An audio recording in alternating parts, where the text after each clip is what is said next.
ముందుగా అందరికీ శ్రీరామనవమి శుభాకాంక్షలు అండి. 2026 ఇది. అంతేకాకుండా లాస్ట్ వరకు చూడండి. మిమ్మల్ని ఒక క్వశ్చన్ అయితే అడుగుతాను.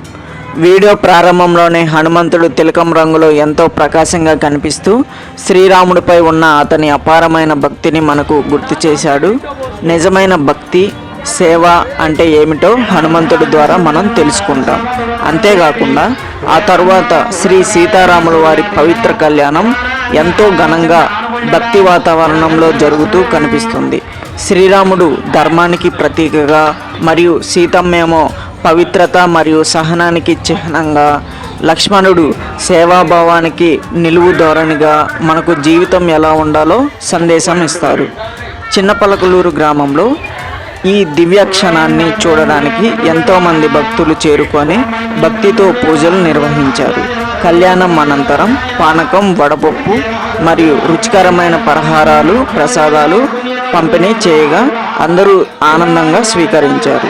ఆ ఆనందం, ఆ భక్తి వాతావరణం చూస్తే మన హృదయం నిండిపోతుంది. ఇలాంటి శ్రీరామనవమి వేడుకలు మన సాంప్రదాయం గొప్పదనాన్ని మరియు భక్తి, ప్రేమ, ధర్మంని విలువలను మనకు గుర్తు చేస్తాయి. సో మీరు అందరూ కామెంట్స్లో జై శ్రీరామ్ అని కామెంట్ చేయండి. అంతేకాకుండా సబ్స్క్రైబ్ చేసుకోండి.